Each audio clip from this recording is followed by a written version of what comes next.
Welcome back viewers, आप देख रहे हैं prime time with Anees Farooqui A1 TV Canada पर। दुनिया भर में हमें देखा जाता है। दूसरे टॉपिक की तरफ आते हैं और बात करते हैं हरजीत सिंह निज्जर खालिस्तान के एक सरकर्दा रहनुमा को गुरुद्वारे के बाहर मुतादिद गोलियां मार के कत्ल कर दिया गया और जून 23 को ये वाक़या होता है। उसके बाद असेंबली में सितंबर में प्राइम मिनिस्टर जस्टिन ट्रूडो खड़े होकर सीधा इल्ज़ाम आरोप लगा देते हैं भारत की सरकार पे कि उन्होंने अपने 2 एजेंट्स भेजे और उसको मरवाया। और what he said that he had credible evidence of potential links between 2 agents of Indian government who came and killed Harjeet Singh Nijjar. उसके बाद एक बहुत बड़ी कंट्रोवर्सी शुरू हो गई। इसमें 5 आइज़ भी इन्वॉल्व हैं, कनाडा के एलाइज भी, अमेरिका समेत यूरोपियन यूनियन, नाटो और अमेरिका सब इसमें एक पेज पर हैं। और उन्होंने इस बात पे इनकार नहीं किया बल्कि ये कहा है कि हिंदुस्तान की हुकूमत को इसको संजीदा लेने की शदीद ज़रूरत है। इस पर बात करेंगे। पैनल हमारे साथ वही है आज, फैज़ुल इस्लाम साहब और तजम्मुल नवाज़ साहब। एक सीरियस कंट्रोवर्सी है। जिस तरह से हम अपने देशों की सॉवरेंटी पर बात करना मुनासिब नहीं समझते, किसी को इजाज़त नहीं देते। कनाडा हमारा धरती माँ इस वक्त, जिसे हमारी बाई चॉइस हमने इसको सेलेक्ट किया, it is our duty to defend it it's at least it's sovereignty, जो इसकी खुद मुख्तारी और सालमियत है। इस पर तो बात करना बनता है। How do you see that? देखिए ऐसा बात सारी क्या है कि जस्टिन ट्रूडो साहब ने ये जो स्टेटमेंट दिया ना, बड़ी जिम्मेदारी के साथ दिया था। ये कोई एक ऐसा नहीं होता कि जिस दिन इवन हुआ कोई अगले दिन उन्हें वो इसके बारे में कोई स्टेटमेंट दिया, कोई नहीं हुआ ऐसा। उन्होंने ऑलमोस्ट 2 से 3 महीने लगाए इसके अंदर और बड़े एविडेंस के साथ वो गए भी थे G20 के अंदर और उन्हें जाके मोदी से इस सिलसिले में बात भी करने की कोशिश करी, जो कि मोदी साहब ने उसका इतना उसको सीरियस नहीं लिया और उन्होंने बकायदा उनको निगलेक्ट करा हमारे ट्रूडो साहब को। और आपको ये बात अब जो आप अगर इंडिया का मीडिया देखें, यानी कि इतनी बेतहजीबी और इतनी बदतमीजी का मुजाहरा वो कर रहे हैं। बात ऐसी है कि इतने बड़ा मुल्क है, इतना जिम्मेदार मुल्क है पूरी दुनिया का। इंडिया इस वक्त 2nd लार्जेस्ट या 3rd लार्जेस्ट इकनॉमी है और इस किस्म का जो इनका मीडिया है वो अपना मजाक खुद उड़ा रहे हैं। अगर आपने एक चीज़ करी है इस चीज़ को और एविडेंस मुकम्मल है, क्योंकि अब जो रिपोर्ट्स आ रही हैं उसके अंदर ये नहीं है कि सिर्फ कैनेडियन गवर्नमेंट ने इसके अंदर इन्वेस्टिगेशन की थी। दुनिया की 2-3 बड़ी हाईटेक एजेंसीज जो हैं, जिसमें FBI शामिल है, जिसके अंदर RCMP शामिल है, इंग्लैंड के 5 आइज़ ने और इन्होंने बकायदा उसको एविडेंस को शेयर करने के बाद फिर प्राइम मिनिस्टर ने पार्लियामेंट में आकर ये बयान दिया है। जहाँ तक ये जो वाकया हुआ है, ये किसी भी कोई भी ऐसा मुल्क जो कि एक इंडिपेंडेंट, खासतौर पे कनाडा जैसा मुल्क जिसका किसी से कोई लेना देना ही नहीं है, हमेशा ये एक अमन का सफीर रहा है, एक ऐसा कंट्री रहा है पूरी दुनिया में। अगर सिर्फ फलाह के हवाले से और वेलफेयर स्टेट बेसिकली लोगों को, जहाँ तक हम इस बहस पे जा ही नहीं रहे कि ये खालसा की जो तहरीक है ये गलत है या सही, मैं इसकी बात ही नहीं कर रहा। मैं तो बात कर रहा हूँ कि क्योंकि जिस शख्स का कत्ल हुआ वो कैनेडियन सिटीजन था, कैनेडियन शहरी था और उसका तहफ़्फ़ुज़ देना स्टेट की रियासत की जिम्मेदारी थी। यहाँ पर कैनेडियन गवर्नमेंट ने बड़ी जिम्मेदारी का मुजाहरा करके उन्होंने कोई पॉलिटिकल चीज़ की बयान नहीं, उन्होंने सिर्फ ये कहा कि क्योंकि ये हमारे मुल्क के साथ ऐसा वाक़या हुआ है और इससे हमारे मुल्क को बहुत धचका पहुँचा और हमारे मुल्क की बड़ी बदनामी हुई है, हम ये चीज़ बर्दाश्त नहीं कर सकते। बिल्कुल। और बड़े निपे-तुले अंदाज में, बड़े तहज़्ज़ुब और महज़ब अंदाज में ट्रूडो साहब ने बयान देकर हमारे मुल्क के कल्चर को उन्होंने रोशनास में करी। उसके अगेंस्ट हुआ क्या है, इंडियन ने कंटिन्यू उसको डिनाइल कर रहे हैं, वो उस एविडेंस को मान नहीं रहे, बिल्कुल सच को झुटला रहे हैं, जैसे हमेशा ये कश्मीर को झुटलाते रहे।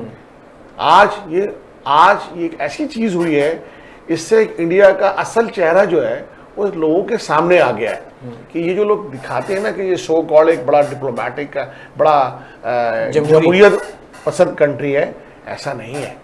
ये मुल्क अब हिंदुओं का मुल्क हो गया है। मैं सॉरी टू से बोलना नहीं चाहिए, ये मुल्क आपका इशारा हिंदुत्व तहरीक और RSS। देखिए ना बात क्या हुई है, मैंने स्टेटमेंट नहीं दी है, ये स्टेटमेंट तो उन्होंने RSS के लिए दिया है।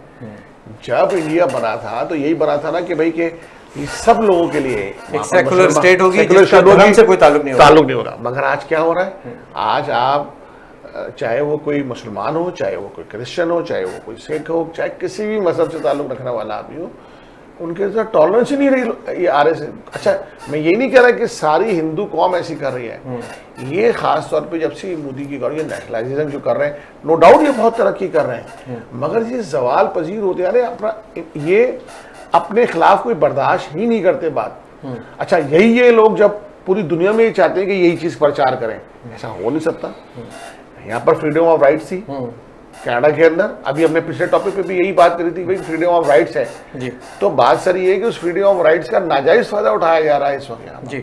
अब क्या हो रहा है कि इन्होंने बाकायदा इन्होंने प्रूफ भी पेश कर दिया, इंडियन एम्बेसी के लोग भी इन्वॉल्व थे, तस्वीरें भी लगवा दी अपने गुरुद्वारे के बाहर।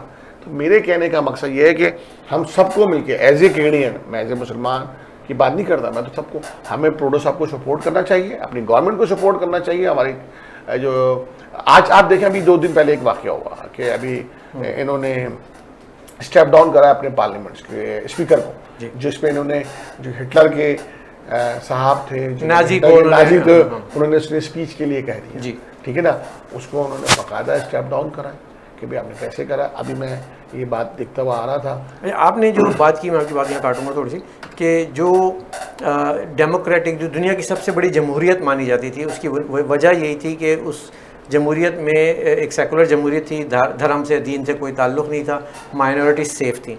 तो तैमूर भाई आपसे सवाल ये कि क्या आज का इंडिया वही इंडिया है जो कि 2 टर्म्स से पहले, मोदी साहब की टर्म से पहले का इंडिया था, या अब वो आइडियोलॉजी बदल चुकी है, माइनॉरिटीज़ अपने आप को थोड़ा सा अदम तहफ़्फ़ुज़ का शिकार हैं, और इसी तरह के वाक़यात जिस तरह अब ये पंजाबी सिख खालिस्तान के जो लोग हैं वहाँ खौफ में रह रहे हैं, मुस्लिम माइनॉरिटी के साथ, क्रिश्चियंस के साथ, क्या ये अब वो इंडिया रहा?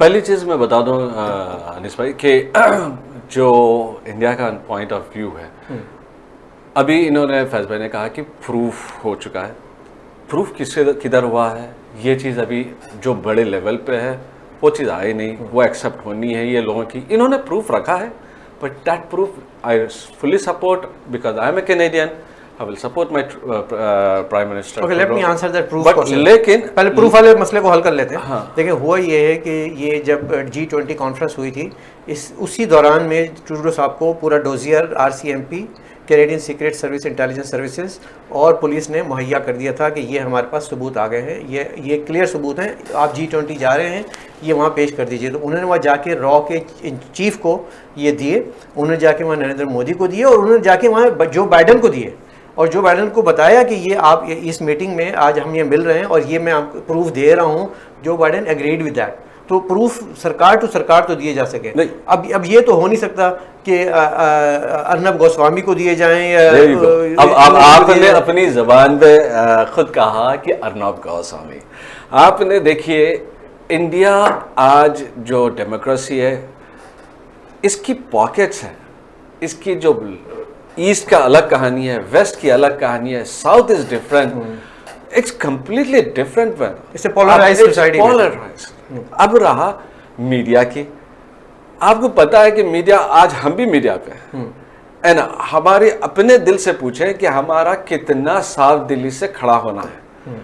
हाँ, अब जो वहाँ की मीडिया है, एक majority of the pocket media जो है वो डिफरेंट नोट पे है, वो एक गवर्नमेंट पे या किसी पे जो भी चलती होगी, काफी लोग उससे बिल्कुल ना इत्तेफाक। आपने अभी तो इसलिए जो बोलने का है, फैज साहब से बात कर लूं। फैज साहब, जो मीडिया में युद्ध का समय है इस वक्त, ठीक है ना, मतलब युद्ध छिड़ने वाली है। आप समझिए कि वहाँ से वेसल्स निकल चुके हैं और न्यूक डालेंगे, 4 करोड़ कैनेडियन खत्म हो जाएंगे कि तड़ी लगा दी हम लोग। टीआरपी की बात, ठीक है ना, टीआरपी की बात हो, जिसकी बात हो, कोई अब नेशन टू नेशन बात हो रही है सर। जी जी, ये कहाँ की समझदारी है सर?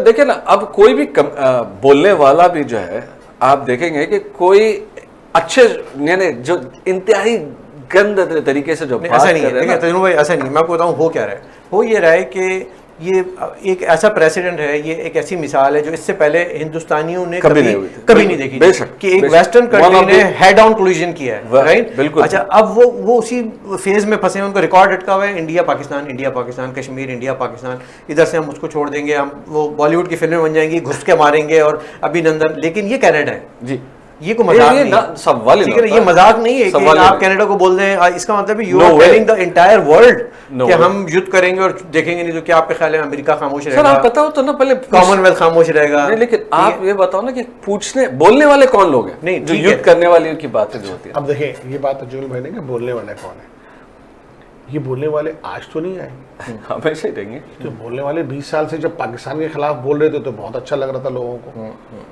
बड़ा उनको वेस्टर्न कंट्रीज उनकी बड़ी बात मान रहा था उस वक्त। उसी बोलने वाले, यही बोलने वाले थे ना, जब पाकिस्तान के खिलाफ बोलते थे तो बड़ा अच्छा लगता था लोगों।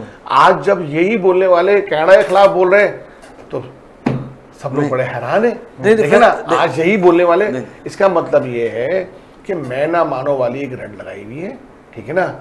एक चीज खुलेआम वाकया हुआ है, बिल्कुल पूरी दुनिया की बड़ी 5 एजेंसीज ने उसको तहकीक करी है, तफ्तीश करी है और साबित करा है।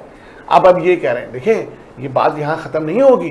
क्या समझ रहे हैं कि इनके मानने से या किसी के कहने से वो रुक जाएगी बात? ट्रूडो ने अपना केस पेश कर दिया है, ठीक है, एक आलमी अदालत मौजूद है ना। बल्कि अगर ये हवाले नहीं करेंगे लोग अभी, क्योंकि डिप्लोमेटिक कवर है इनको और डिप्लोमेटिक इनको दिया गया है, जब तक ये ऑफिशियली इसको एक्सेप्ट नहीं करेंगे इंडिया, जो इनको करना पड़ेगा, ये बात अपने ध्यान में रखें। इंडिया इस वक्त बड़े जोम में है बेसिकली। एक देखिए, जब इंसान बड़ा गरूर हो जाता है ना उसको कि मैं बड़ा ताकतवर हूँ और मुझे अब कोई डिक्टेशन नहीं देता, ठीक है बिल्कुल बांध लेते हैं मगर हर उरूज का जवाल होता है, ठीक है ना।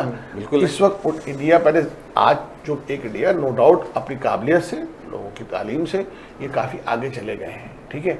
मगर देखिए बात सारी ये है, इंडिया में गुर्बत भी मौजूद है, इंडिया में लोग आज भी भूखे सो रहे हैं, ठीक है ना। इंडिया में जुल्म आज भी हो रहा है, ऐसा नहीं है। हर 1 मिनट के बाद एक लड़की का रेप होता है वहाँ पर, ठीक है ना।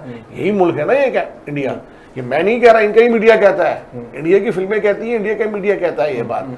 आज वही मीडिया जब एक तहजीब का तरीकाकार होता है, होना ये चाहिए था, ये बात इतनी आगे जाती ही नहीं।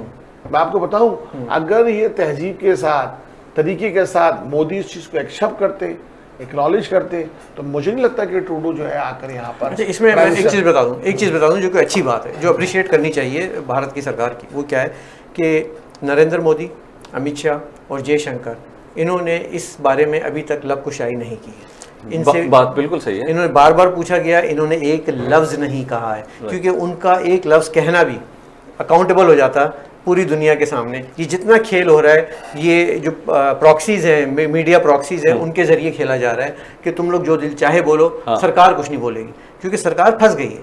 सरकार गई है फंस। अब उनको जवाब देना अगर है, आपको देखा सोच समझ के, बेस्ड ऑन एविडेंस, क्योंकि डोजियर पेश किया गया भाई, एविडेंस पेश किया गया है। देखा जाए तो हम एक बात बताएं कि हमारे कई सवालात है सरकार पे भी, जो प्रेजेंट गवर्नमेंट है, वहाँ पर जो ईस्ट में जो परेशानियाँ हुई, जो चल रही हैं, कभी चीफ ने बताया नहीं है ना, मुंह खोला है कोई चीज़ की, हम पूछते रह गए। हमारी ऑपोजिशन पार्टी, जो इंडिया की ऑपोजिशन पार्टी है, वो भी। इस सेगमेंट को मुझे क्लोज भी करना है, आखिरी सवाल पूछूंगा आप दोनों से। वो ये सवाल है कि इंडिया में कोई भी मसला होता है, उसका जिम्मेदार ISI होता है, राइट। इसमें भी उन्होंने दो लोगों को जो है ना दोषी ठहराया है। एक तो ये कि जी जिनपिंग, चाइना के सदर, इसमें पूरी तरह से चाहते हैं कि इंडिया और कनाडा के दरमियान लड़ाई हो जाए, बल्कि मरवाया भी हरदीप सिंह निज्जर को ही है, और बल्कि ISI तो सपोर्ट कर रही है, पैसे दे रही है और खालिस्तान की तहरीक के लिए। इस पर क्या कहेंगे? देखिए, बड़ी मोस्का किस्म की बातें हैं ये। मतलब हम ऐसा लग रहा है कि हम एक 1980s में एक पोपाय द सेलर मैन हुआ करता था ना, कार्टून, उस किस्म की बातें होने लगी। वो पालक खा लिया और मैं चैंपियन बन गया। तो ये तो बिल्कुल बकवास, बेसलेस बातें कर रहे हैं इंडिया वाले, ठीक है ना। आज वो ट्रूडो के बारे में मैं अब इतनी बेहुदा गुफ्तगू, जो उनका जहाज खराब हो गया था, ये इंडियन मीडिया पे आ रहा है कि उसके अंदर कोकेन भरी हुई थी, वो नशे के हालात में थे, ठीक है जी, और वो कोकेन जब पकड़ ली तो वो कोकेन वाला जहाज पकड़ लिया। अच्छा, वो कोकेन लेके गए थे ट्रूडो साहब इंडिया, और वो पूरा जहाज भरा हुआ था, वो नशा कर रहे थे। आज आप देखिए कि किस ब्रेकिंग न्यूज हो गई। मुझे बड़ी हैरत होती है कि ऐसे घटिया तरीन लोग भी मीडिया में आके इंडिया, और उनको दिखाया जाता है। नहीं, ये बिल्कुल सही कहा देखिए, और ये चीजें देखिए, अब दुनिया में ना कोई चीज छुपती नहीं है, ये दुनिया में ये चीजें अब छुपती नहीं है। सर, मुझे इस पे याद आ गया कि 14 के करीब जाने माने टॉप जर्नलिस्ट, उनको Indian national developmental inclusive alliance, जिसका नाम इंडिया है, उसमें सारी, जिस तरह हमारे PDM है ना, इस तरह उनकी बड़ी इत्तेहादी जमात है, उन्होंने उनको ब्लैक लिस्ट कर दिया है कि हम इनके प्रोग्रामों में नहीं जाएंगे, हम इनकी बात, क्योंकि ये एक एजेंडे को टो कर रहे हैं। सही, ये बीजेपी के लिए काम कर रहे हैं। अब देखिए बीजेपी है क्या चीज, गवर्नमेंट है भाई। आज इसका मतलब है, देखे ना, आज एक बात बड़ी अच्छी है इंडिया की कि अब तक इंडिया में जितने भी इलेक्शंस हुए ना, कभी वो चैलेंज हुए, किसी दूसरी पार्टी ने नहीं कहा कि ये धांधली हो गई। तो इसका मतलब है कि ये बड़ी रियलिस्टिक गवर्नमेंट है, करेक्ट, बिल्कुल ठीक है। ये अवाम की आवाज है, ठीक है। अच्छा, अब ये कहते हैं कि जी के एजेंडे पे किसके हैं, लोग क्या कह रहे हैं, पीडीएम जो जो एक 16 का जो जमातों का जो अलायंस है वो कहता है ये जो मीडिया के ये लोग हैं ये एक एजेंडे पे मौजूद हैं, करेक्ट, बात क्लियर हो गई। तो इसका मतलब ये है कि ये सारी आवाम भी यही सुनना चाहती है, सर, जो बोल रहे हैं। एक बात ध्यान में रखिएगा, अक्सरियत मेजॉरिटी आइडियोलॉजी चेंज हो चुकी है, अक्सरियत यही सुनना चाहती है जो ये सुना रहे हैं। जब भी टीआरपी बढ़ती है, जब भी इनका मीडिया कामयाब भी होता है। देखिए ये नहीं होंगे, नहीं, एक सेकंड, मैं इंडिया से हूँ लेकिन मैं आपको बता दूं, ये आपको ऑन एयर पे ही बता रहा हूँ कि जब से गवर्नमेंट आई है हमने खुद अपने देखा है कि हमारे चाहने वाले एक दूसरे के उठने बैठने वाले, हम ये नहीं कहते जहर तो बहुत दिया गया है, अब तो पढ़े लिखों में भी जहर रह गया है। जहर मुराद बल्कि मुझे कहना चाहिए जहर बोले तो जहर बोले तो मतलब आपकी ये कह रहा हूँ कि कुछ तो तासुब जो है, जो तासुब तो सब में आ चुकी है और ये तासुब देखिए ये जो पॉलिटिकल एजेंट जो जीतने का है, ये तो इंटरनल पॉलिटिकल मसला है ना सर। अभी बात हो रही है ग्लोबल क्राइसिस की, जब बता रहे हैं ग्लोबल क्राइसिस हो गया सर, ये फड्डा हो गया बहुत। अब ये फड्डे का तो जो है, देखिए क्या समझते हैं आप, फड्डा क्या सॉल्व नहीं होगा। 5 लोग हैं ऑस्ट्रेलिया, 5 आइलैंड। आप देखिएगा पिछले 3-4 दिन में तो इवन ट्रूडो को सपोर्टिंग, अमेरिकन आर सपोर्टिंग। नहीं सर, आई टेल यू समथिंग, जो अब मुझे दिख रहा है वो ये होगा कि इसके लॉन्ग टर्म रिपरकशंस हैं, इसके बहुत गंदगी तवील जैसे कहते हैं ना नताइज भुगतने पड़ेंगे इंडिया को। उसकी वजह ये है कि अच्छा जरूरी नहीं है कि जंग हो जाए, सैंक्शंस भी होती है, आपके ट्रेड कॉन्ट्रैक्ट कैंसिल भी होते हैं, ठीक है। अमेरिका और जितने हमारी ताकतवर पावर्स हैं इनको एक लीश मिल जाएगी कंट्रोल करने के लिए इंडिया को, क्योंकि अब इंडिया की जैसे कहते हैं ना कि अब ऊँट अब आया है ऊँट पहाड़ के नीचे। फैज भाई मैं गलत कर रहा हूँ? बिल्कुल सही है, ऐसे ही है ना? ऐसे बिल्कुल ऐसे ही, मैं आपसे एग्री कर रहा हूँ। अच्छा एक और सवाल आखिरी ये बस कर दें, क्योंकि हम कनाडा में बैठे हुए हैं। खालिस्तान की जो तहरीक है, ज़ाहिर हमारे से कोई लेना देना नहीं है, नाइदर डू वी सपोर्ट, लेकिन डिसिडेंट वॉइसेस को we do support. Canada support करता है, अगर कोई मज़ाहमती तहरीक है उसको सपोर्ट कर। Canadian charter of freedom and rights ये हमको हक़ देता है कि हम तकरीर कर सकें, हम अपने ख्यालात का इजहार कर सकें, हम अपनी राइट टू सेल्फ डिटर्मिनेशन, खुद मुख्तारी के लिए वोटिंग करवा सकें। ये तो कनाडा का राइट हमें मिल रहा है, तो खालिस्तान वाले तो यही तो कर रहे हैं, इसमें क्या हर्ज है? देखिए इसके अंदर एक हर्ज है, ये जो खालसा की तहरीक है, या ये कहते हैं कि पंजाब को एक अलग मुल्क बनाए, ये पॉसिबल है नहीं इंडिया में रहते हुए। नहीं वो पॉसिबल है नहीं, तो उनको डिसाइड करने दें। ठीक है ना? हाँ, आप देखें जब ये रेफरेंडम ना बेसिकली जब हुआ था, हमारे क्वेबेक के अंदर भी यही बात हुई थी कि भाई कि एक इंडिपेंडेंट कंट्री करा जाए। कोई भी कंट्री नहीं चाहेगा कि उसका मुल्क अलग हो और धड़ा टूटे, तो उसका तो रेजिस्ट तो करेगी इंडियन गवर्नमेंट, और ये इनका इंडियन गवर्नमेंट का हक है, ठीक है, इसका हक है। जहाँ तक उनको वो राइट्स नहीं मिल रहे या उनको वो उनके साथ जुल्म हो रहेगा, उसको हम सपोर्ट नहीं करते, बिल्कुल भी नहीं करना चाहिए हमें। मगर इस चीज़ के ऊपर जो अलहदगी पसंद तहरीक है, ठीक है ना, उसको ऐसे महसूब शहरी के तौर पे उनके मसाइल को हल करना चाहिए। क्यों मांग रहे हैं वो, बजाय इसके कि उसको ज़बरदस्ती दबाएं, उनके अगर वो मसाइल हल कर दिया है। मगर अगर वो इस जिद पे है कि नहीं जी हमें आपसे अलग ही होना है और हम अलग इंडिपेंडेंट, तो ये पॉसिबल अब इस जदीद दुनिया में रहा नहीं है। अनिस भाई इस मुल्क टूटने वूटने नए बनने वाली रह नहीं सकती। आपको बैठ के अपने नुमाइंदा मुकर्रर करके देखे ना, आज आम पार्टी जो है इस वक्त पंजाब में रूल कर रही है, ठीक है ना। इन्होंने एक दिल्ली में फार्मूला दिया, लोगों ने उसको पसंद करा, तो आज वो पंजाब में भी इलेक्शन जीते हैं जी, ठीक है। अब वो कितने कामयाब हो ये इनका एक इंटरनल मसला है। आज उनको 1 साल 1.5 साल लाजिम बात है, 170 साल की बुराई एक दिन में या 2 दिन में नहीं खत्म होती है। तो मुझे मेरा ये कहना है कि खालसा की तारीख बिल्कुल ठीक होगी या गलत होगी, ये डिसाइड करने वाले लोग पंजाब के लोग होंगे, ठीक है। पंजाब के वो लोग जो इंडिया में रहते हैं, ये वो लोग जो चले गए पंजाब छोड़कर, कनाडा आ गए, अमेरिका आ गए, ठीक है। दुनिया आखिरी 30 सेकंड्स क्या आपकी थॉट्स हैं? देखिए ये तो बिल्कुल तय है कि चाहे कोई भी गवर्नमेंट हो, वो अपनी गवर्नमेंट अपनी जो है उसको तो तोड़ने की बात ही नहीं हो सकती, सब वाली नहीं होता।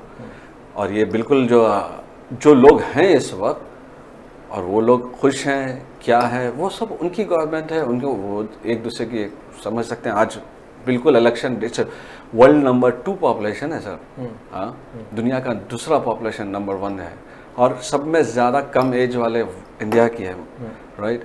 तो यूथ ज़्यादा है, तो they knew what they have to do, और वो सारे चीज़ों को रखते हुए यस, अगर धर्म के ऊपर ना चलें तो बहुत कुछ है। आपने बड़ी अच्छी बात की। नाजरीन, जो आखिरी बात थी तजम्मुल नवाज़ की, बड़ी इंपॉर्टेंट थी कि जो युवा पीढ़ी है, जिसे हम यूथ कहते हैं, वो ही इस सोच को अब बदलेगी, वो ही इस आइडियालॉजी को चेंज करेगी। ये जो धार्मिक नेतागिरी है, इससे निकल के बाहर ग्लोबल को एग्जिस्टेंस की तरफ लोग बढ़ेंगे। और कनाडा और अमेरिका इंडिया के दरमियान ये जो इशू खड़ा हुआ है, इसको बैठ के आराम से हल करने की ज़रूरत है। अलहदगी पसंद तहरीकों का ज़माना गुजर चुका है। बलूचिस्तान के लोग, चंद मुट्ठी भर लोग काफ़ी अरसे से एक तहरीक चलाते हैं, फिर हम भी इल्ज़ाम लगा सकते हैं कि उसके पीछे किसका हाथ है। और इसी तरह से जब खालिस्तान की तहरीक चलती है तो फिर वहाँ से जवाब आता है कि इसके पीछे किसका हाथ है। ये किसी का हाथ नहीं है, ये दोनों जानिब मुट्ठी भर लोग हैं। इनको कहीं ना कहीं महरूमियाँ, जबर का सामना रहा है। इनको अपने हकूक़ से महरूम ज़रूर किया गया होगा, इनको इनके वसाइल से महरूम, लेकिन वो अगर कोई समझदार हुकूमत या यूथ हमारी आगे आएगी, वो मसले हल हो जाएंगे। अनीस फ़ारूकी के प्राइम टाइम का प्रोग्राम यहीं तक का था। अगले सेगमेंट में आते हैं। Stay tuned.